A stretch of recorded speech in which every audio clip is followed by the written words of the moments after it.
Hello everyone, আজকে আপনাদের সাথে আমি শেয়ার করব দাওয়াতের জন্য এর আগের দিন আমি নাস্তা এবং খাবার দাবারে কি প্রিপারেশন নিয়েছি তা নিয়ে থাকবে আমার এই ছোট্ট মিনি ব্লগটি। আশা করি সবাই অনেক এনজয় করবেন আমার এই ব্লগটি। So let's get started. Hello everyone, welcome back to my channel.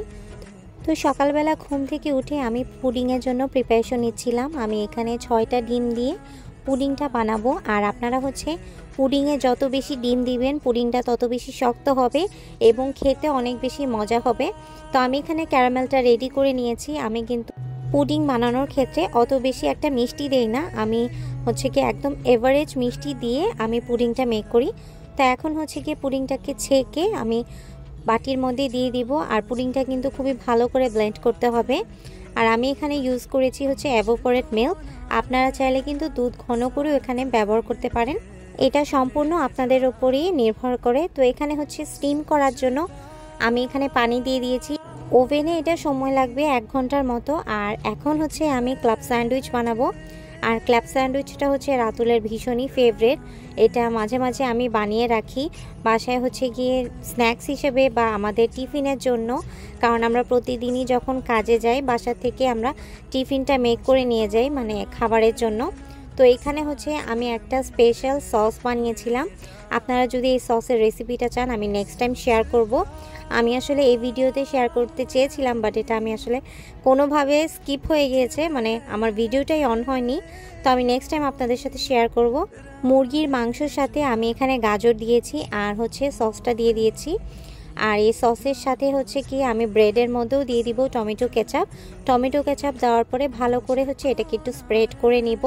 আর আপনারা যদি সসটা একটু ঝাল খেতে পছন্দ করেন তখন এখানে কিন্তু হট সস মিক্স করতে পারেন বা চিলি ফ্লেক্সও ইউজ করতে পারেন। এখন আমি ব্রেডের মধ্যে সামান্য একটু কেচাপ দিয়ে স্প্রেড করে নিয়েছি। আর তারপরে দিয়ে দিব আমার এই চিকেনের পুরটা আপনারা যত বেশি দিবেন ক্লাব স্যান্ডউইচ ততই বেশি মজা হবে। আর আমার কাছে যদি মনে করেন আরেকটু বড় পাউরুটি পিস থাকতো তাহলে কিন্তু স্যান্ডউইচগুলো আরেকটু বড় সাইজের হতো। তো আমি এখানে একটা স্লাইস দেওয়ার পরে আমি এখানে লেটুস পাতা দিয়ে দিচ্ছি। তারপরে দিয়ে দিব আরেকটা পাউরুটির পিস। তারপরে আমি কোনা করে কেটে নিব। আর এটাকে আমি 4 ভাগ করব। ক্লাব স্যান্ডউইচগুলো কিন্তু 4টা স্লাইসেরই হয়ে থাকে। আমার পাউরুটি যদি আরেকটু বড় হতো তাহলে কিন্তু আমার স্যান্ডউইচগুলো আরেকটু বড় সাইজের হতো, দেখতেও কিন্তু ভালো লাগতো। যেহেতু আমি এই সাইজেরই পেয়েছি পাউরুটি, সো নেভার মাইন্ড, দেখতে কিন্তু বেশ সুন্দরই হয়েছে, দেখেন কি কিউট লাগছে। আর আপনাদেরকে তো বলাই হয়নি আমাদের বাসায় মেহমান এসেছিল। তো এটা অবশ্য 1 সপ্তাহের আগের ভিডিও। আমি আসলে এডিট করব করে সময়ই পাচ্ছিলাম না। তো মেহমানদের জন্যই আমি স্পেশালি এই খাবার দাবারের আয়োজন করছিলাম। আর আমি একটা মানুষ যেটা গিয়ে মনে করেন রান্না বান্নার ক্ষেত্রে কোনো একটা জিনিস আমার কাছে পরিবেশন সুন্দর লেগেছে বা দেখতে জিনিসটা ভালো লেগেছে, আমি সবসময় চেষ্টা করি আমার ছুটির দিনগুলোতে ওগুলি কোনো কিছু ট্রাই করার। একটা মেয়ের কিন্তু অনেক শখই থাকতে পারে, তার মধ্যে দিয়ে কিন্তু রান্নাবান্না আর ঘর গোছানো আমার ফেভারিট শখ বলতে গেলে। সংসার হওয়ার পর থেকে আমি রান্নাবান্না অনেক বেশি এনজয় করি। রান্না করতে ভালো লাগে, মানুষকে খাওয়াতেও খুব ভালো লাগে। আর আমার রান্নাবান্নার সবসময় প্রশংসা করার জন্য রেডি আমার রাতুল। সো তার জন্য তো আমি অনেক কিছুই মেক করি, সবসময় আর ভিডিও করা হয় না। যখন সময় থাকে তখন আমি ভিডিওগুলোকে মেক করি। আর কথা বলতে বলতে দেখেন আমি অনেকগুলো ক্লাব স্যান্ডউইচ বানিয়ে নিয়েছি। আর দেখতে কিন্তু ভীষণই সুন্দর হয়েছে।